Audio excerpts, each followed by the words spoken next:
42절 제가 읽어드립니다. 누가복음 10장 38절로 42절. 그들이 길을 가다가 예수께서 어떤 마을에 들어가셨다. 마르다라고 하는 여자가 예수를 자기 집으로 모셔드렸다.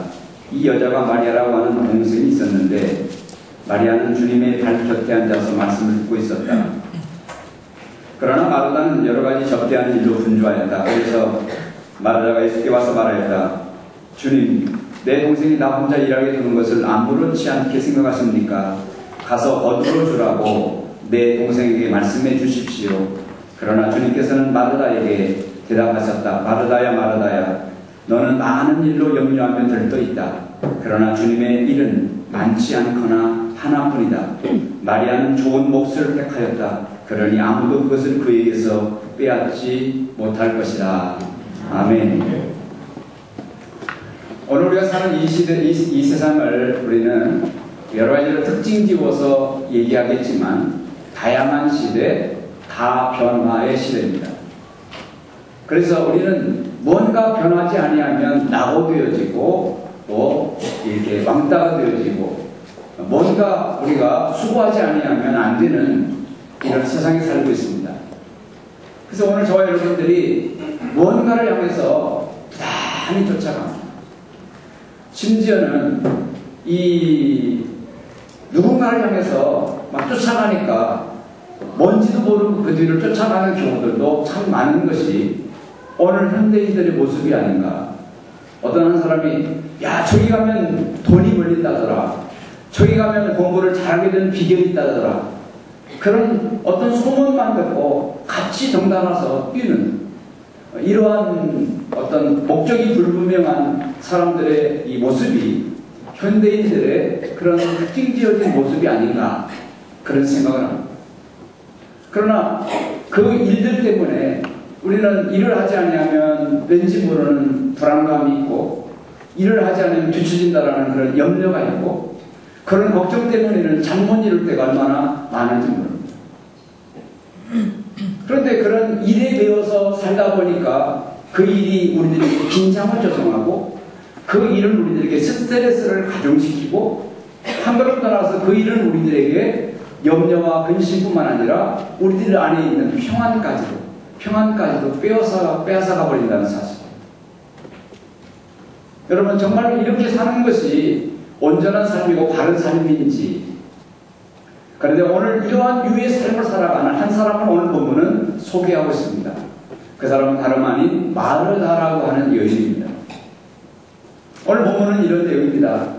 예수님과 예수님의 제자들이 어느 날 베다니에 사는 마르다의 집에 들이닥쳤습니다. 그런데 그 예수님은 항상 많은 사람을 몰고 다니셨어요. 아마 적어도 마르다의 집에 왔을 때는 최소 예수님을 빼고 12명이 있을 겁니다. 제자들이 12명이니까. 예수님의 제자는 12명만 있는 게 아닙니다. 70인 전도돼도 예수님의 제자들입니다.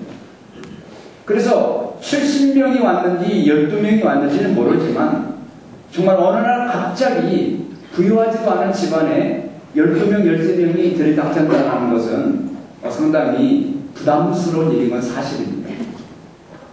그랬을 때에 오늘 성경에 보니까 마르다는 벌떡 일어나서 아주 굉장히 당황한 기색으로 마당 쓸고 신발 정리하고 부엌으로 들어가는 그런 모습이었다라는 겁니다. 그러나 동생 도와줘야 될 것 같은 동생 마리아가 도와주지 않으니까 마르다의 마음속에 불만이 싹트기 시작했습니다. 불만은 원망으로 이렇게 번져나가기 시작했습니다.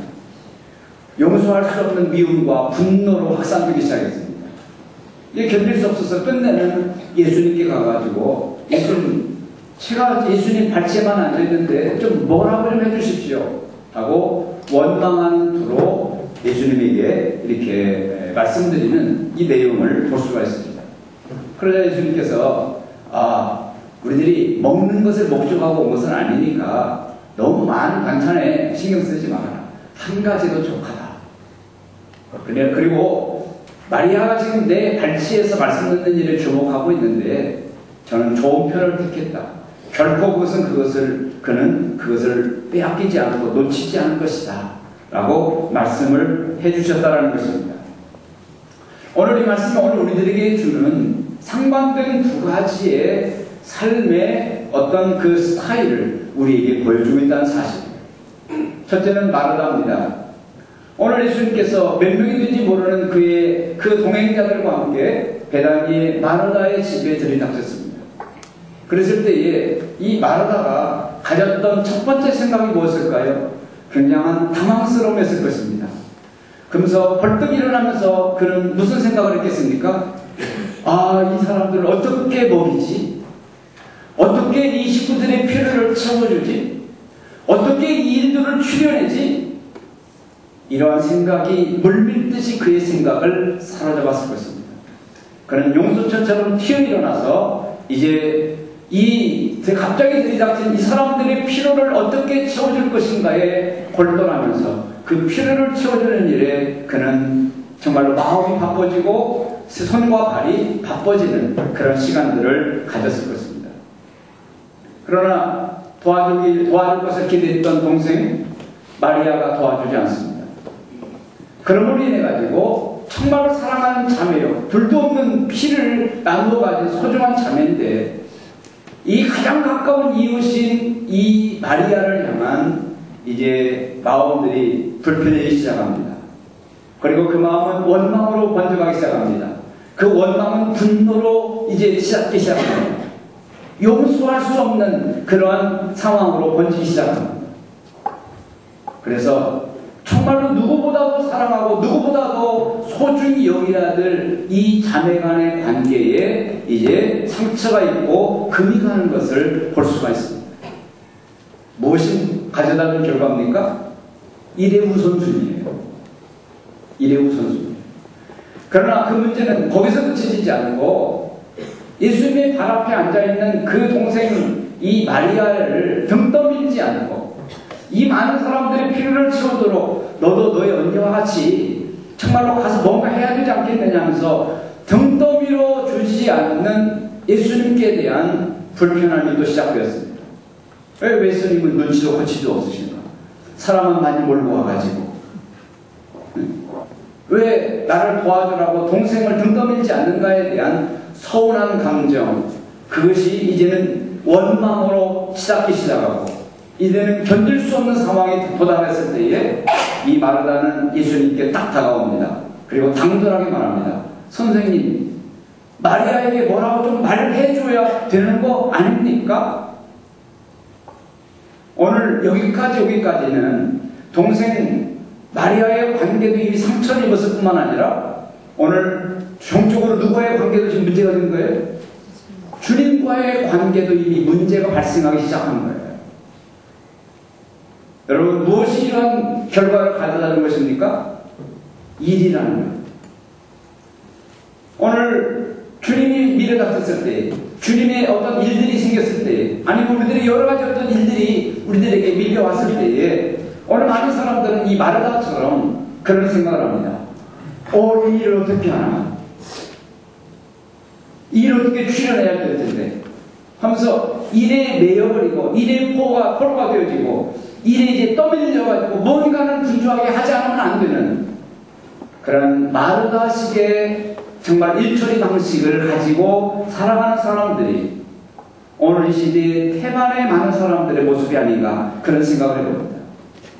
오늘 우리 중에도 보면은 정말로 일에 치여서 사는 사람, 일에 떠밀려서 사는 사람, 정말로 일에 포로가 되어서 주체할 수 없는 삶을 살아가는 그런 많은 오늘 현대인들의 모습을 봅니다.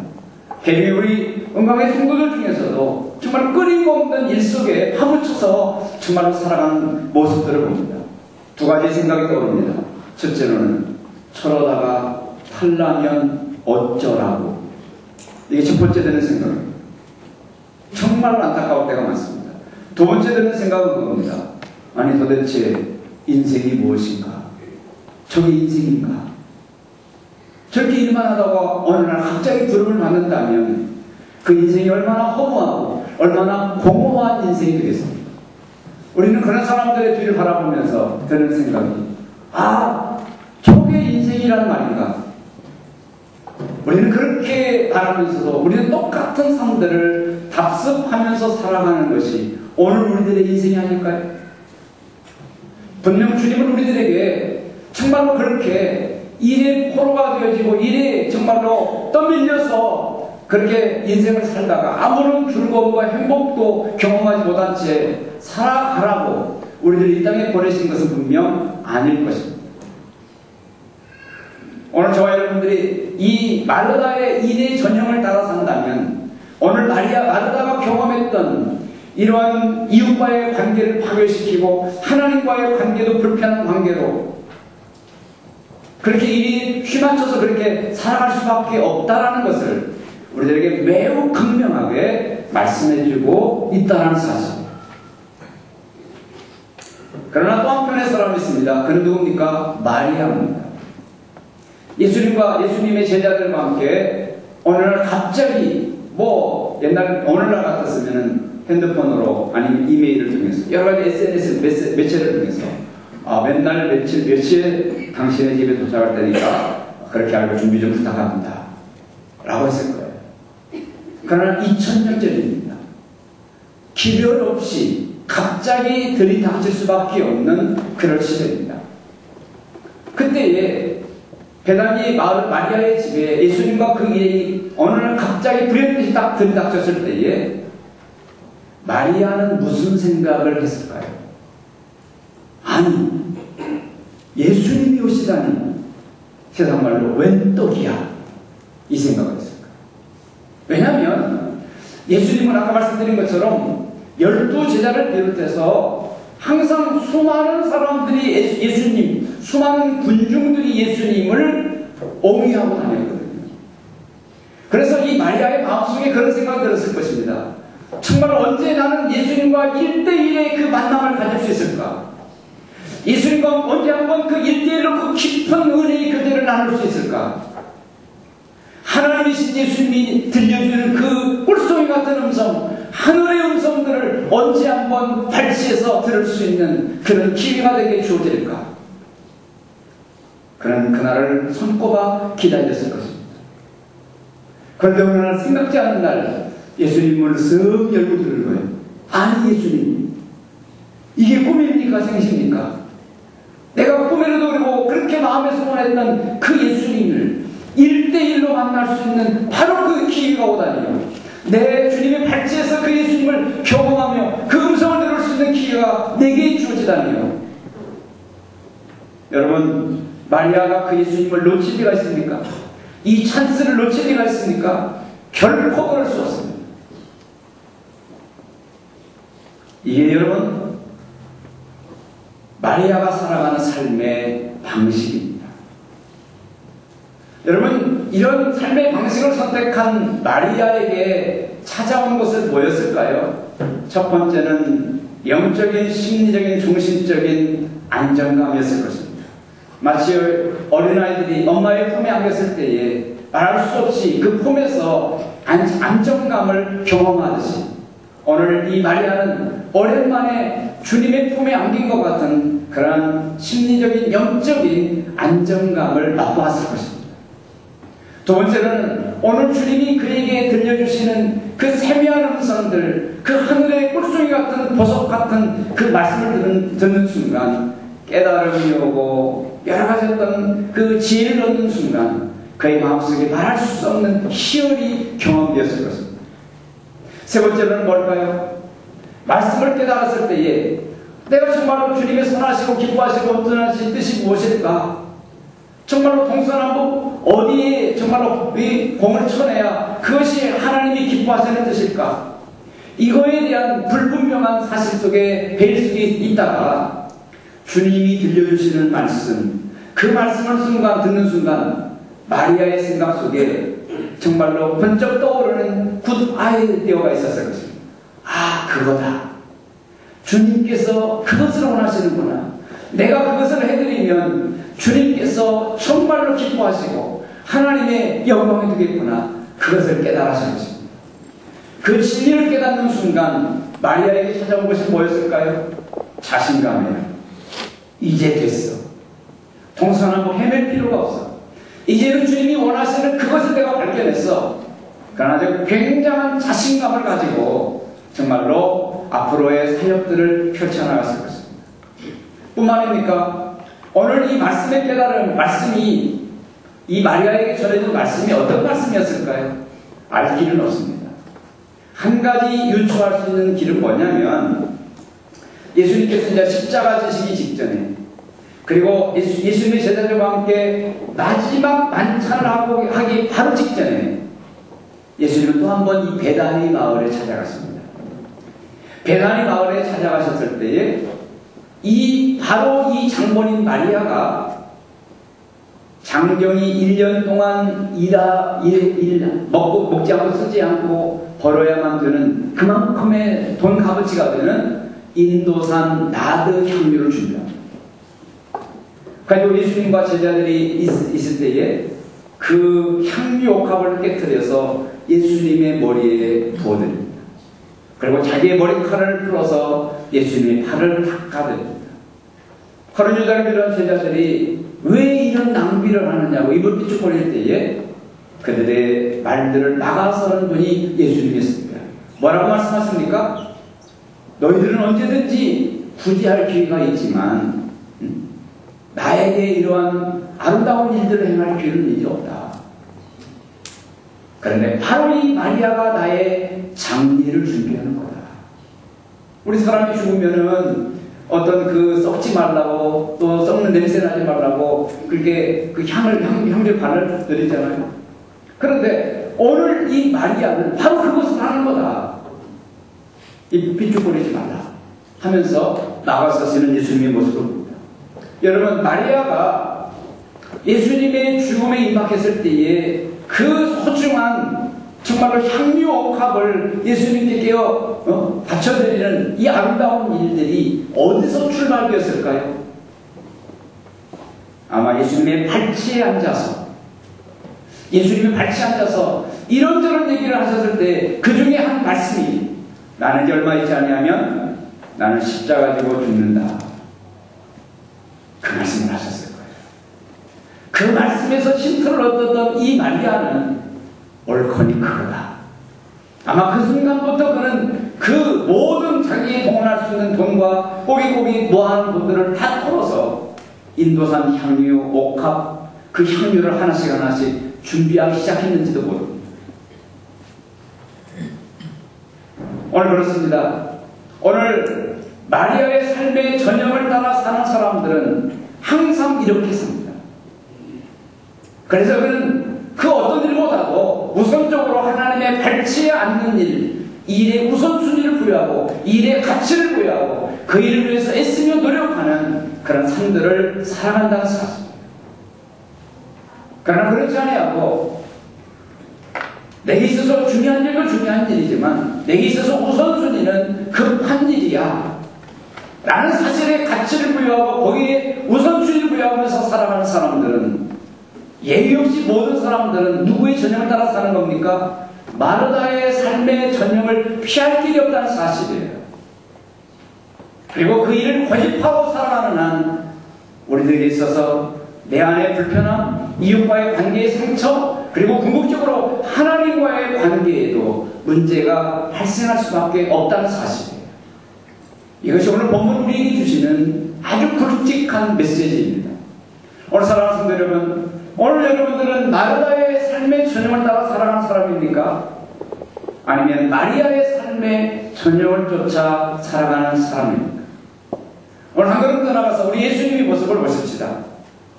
오늘 우리 예수님은 이제 항상 돌아보면 급한 일보다도 중요한 일을 앞세면서 살아가셨던 바로 그분이셨어요.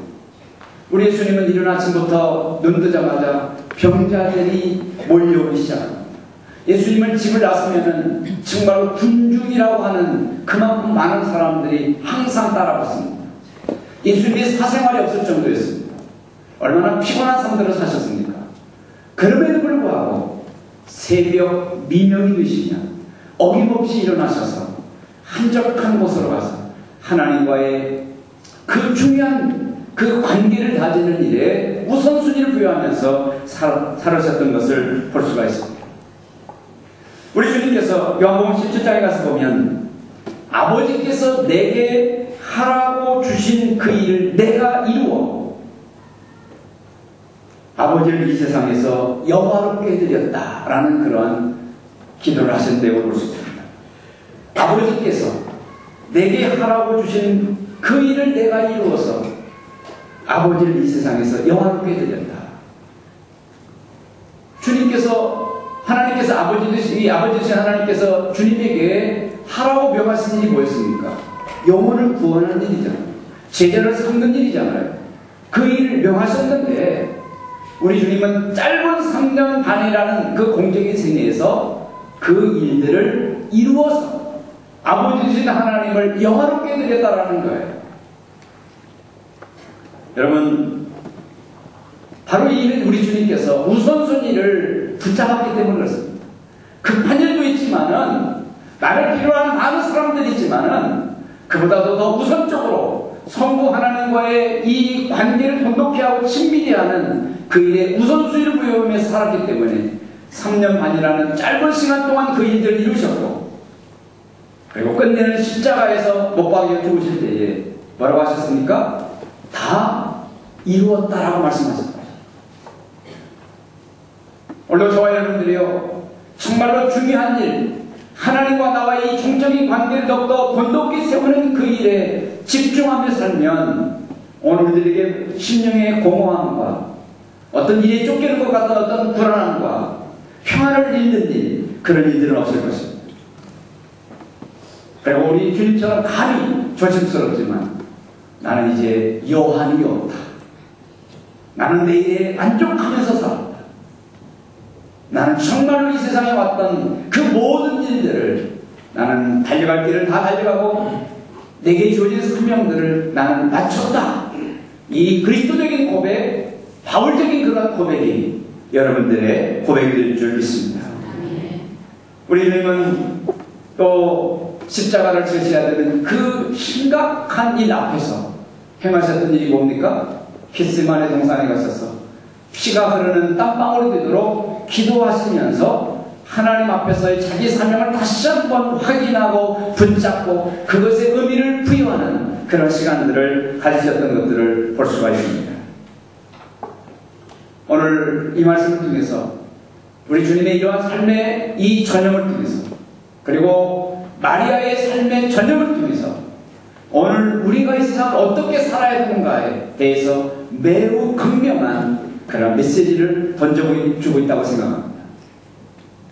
여러분, 지금 이 자리에 앉아서도 오늘 예배 마치면 뭐하고 그냥 일들이 여러분들을 지금 기다리고 있는 일들을 지금 헤아리고 계시진 않습니까? 마르다의 전형입니다. 그 결과는 우리들에게 많은 관계의 파괴와 불편함과 그러한 소득 없는 인생의 공허함만을 가져다 줄 뿐입니다. 이제 좀 느긋하십시오. 내가 사는 것은 누구를 위해서 종을 울리라고 사는 겁니까? 하나님이 내게 주신 그 행복이에요. 이제 우리는 우선순위를 또 한번 재편해 보십시다. 몸이 상하도록 살아가는 것은 지혜로운 일이 아닙니다.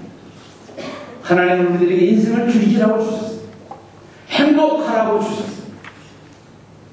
그 행복이 어디 있습니까? 마르다의 전형을 쫓아 살 때 주어지는 것이 아니라 마리아의 전형을 쫓아 살 때 주어지는 산물인 줄 믿습니다. 우리는 종종 신방을 가보면 찬송하다가 가서 가스불 켜고 설교 듣다가 전화 받고, 그리고 설교 끝나고 축복기도 할 때에 가서 사과 갖고 앉아있고, 이런 사람 우리 교회도 있었어요. 누구라고 말은 않지만. 여러분, 이건 뭡니까? 아니잖아요. 오늘 마리아가 어느 날 뜬금없이 주님이 딱 들어오셨을 때 그는 눈을 반짝거리면서, 아니 이게 꿈이야 생시야, 웬일이야, 웬떡이야, 내가 그동안 마음에 소원했던 주님을 1대1로 경험할 수 있는 이 소중한 기회가 드디어 내게 찾아오다니 놓칠 수 없어. 내 집에 들어오시는 주님, 내 안으로 오시는 주님을 내가 놓칠 수 없어. 이게 마리아의 삶의 천입니다. 여러분, 사랑하는 여러분, 오늘 하나님은 한기선 목사라는 그분을 통해서 주님이 오늘 말씀을 가지고 우리 안에 찾아오시는 줄 믿습니다. 여러분, 이 기회를 우리는 마르다처럼 그래 오늘 나 할 일 바쁘니까 다음에 또 기회가 있겠지. 여러분, 이렇게 치부하지 마시고 오늘 마리아처럼 오늘 주님이 축복을 가지시고 말씀을 가지시고 오늘 내게 들어오시다니, 우리 집으로 오시다니, 이런 생각을 가지시고 정말로 주님이 올 한 해를 잘 마무리하고 새해를 잘 열고 그리고 오늘 내가 소원했던 그 모든 문제에 해답을 가지시고 한기선 목사라는 사람을 통해서 오늘 주님이 내 안에 오시다니, 우리 교회 안에 오시다니, 이런 생각을 가지시고 이번 집회에 참여하시면 이번 집회는 분명 저와 여러분들에게 말할 수 없는 축복의 기회요, 그리고 수지 않는 역사요, 우리들의 마음의 소원들이 이루어지는 그런 기회가 되고 하나님의 교회는 부흥의 또 다른 출발점이 될 줄 믿습니다. 기도하겠습니다.